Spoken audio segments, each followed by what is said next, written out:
Avant d'être un dragon, Fafnir était un nain, un frère, un fils. Mais un anneau maudit le transforma en légende et en terreur des légendes.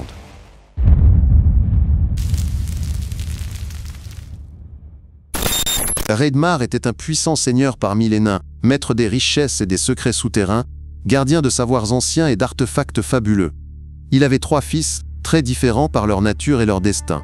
Regin, le cadet, doté d'un esprit vif et tourmenté, passionné par l'art et la connaissance. Othre, solitaire et libre, capable de changer de forme, passant ses journées dans les rivières comme une loutre. Et enfin, Fafnir, l'aîné, fier, redouté, doté d'une force et d'une volonté de domination surpassant tout autre nain. Un jour, alors qu'Othre se reposait au bord d'un fleuve, Loki, le dieu de la ruse, le frappa avec une pierre, croyant tuer un simple animal. Ce n'est qu'en arrivant chez Hreidmar avec Odin et Ynir qu'il découvrit la véritable identité de sa victime. Hreidmar, aveuglé par la douleur, tendit un piège au dieu avec l'aide de ses fils Regin et Fafnir, et réussit à les capturer grâce à la surprise et à la magie des runes. Bien qu'ils ne fussent pas plus puissants que les dieux, les nains usèrent de ruses pour exiger un dédommagement digne de leur perte. La peau d'Othre devait être remplie d'or dans ses moindres plis, et recouverte jusqu'à ce qu'aucune partie ne soit visible. Responsable de la mort d'Othre, Loki dut s'acquitter du paiement. Lui seul, grâce à sa ruse, pouvait réussir une telle tâche. Il se rendit alors dans le royaume souterrain du nain Andvari, maître des ruisseaux et des roches, célèbre pour ses trésors. Il le surprit sous forme de poisson et le captura. Menacé, Andvari fut contraint de céder tout son or, y compris un anneau magique, source de son pouvoir. Mais avant de partir, le nain lança une terrible malédiction. Quiconque posséderait cet anneau, et cet or serait consumé par la cupidité, trahi par ceux qu'il aime, et précipité vers sa perte. Quand Loki revint avec le trésor, il apportait l'anneau d'Andvari, sans soupçonner encore l'ampleur de la malédiction. Ce n'est qu'après, lorsque le nain en colère prononça son anathème, que le danger se révéla. Mais Loki n'en tint pas compte. Il n'était pas du genre à accorder du poids aux avertissements. Son seul but était de libérer les dieux et lui-même. Il ajouta donc l'anneau au reste de l'or, et remit tout à Hreidmar. Mais l'or n'apporta aucune paix. La malédiction se manifesta avec force. Les liens du sang se brisèrent sous le poids de l'avidité. Fafnir, obsédé par le désir de possession, se mit à croire que son père ne partagerait jamais équitablement le trésor.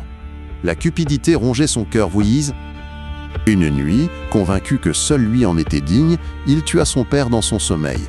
Froidement, sans remords. Le coup fut rapide, silencieux.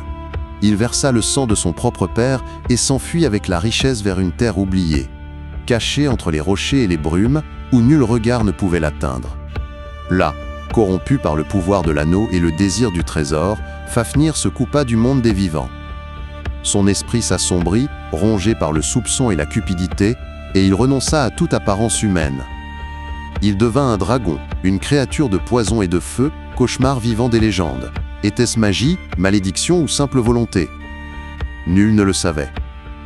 Mais dès lors, Fafnir devint le gardien de son or. Ses écailles brillaient comme les pièces qu'il protégeait, et dans ses yeux ne subsistait plus d'âme. Seulement la soif infinie d'un désir sans fin. Non, il ne mangeait plus, ne dormait plus. Enroulé autour de son trésor, il le défendait avec une rage aveugle, aussi aveugle que le désir qui l'avait façonné. Tout intrus était réduit en cendres, avant même d'avoir aperçu l'or. La terre autour de lui se desséchait, les arbres mouraient, les sources se tarissaient. Sa simple présence empoisonnait l'air comme une peste incurable. Ainsi vécut-il, des années durant, coupé du monde, enveloppé de silence et de solitude, mais sans jamais oublier son nom, ni la lignée dont il était issu. Son nom devint une légende. Sa tanière, un lieu maudit, évité par les hommes et les dieux.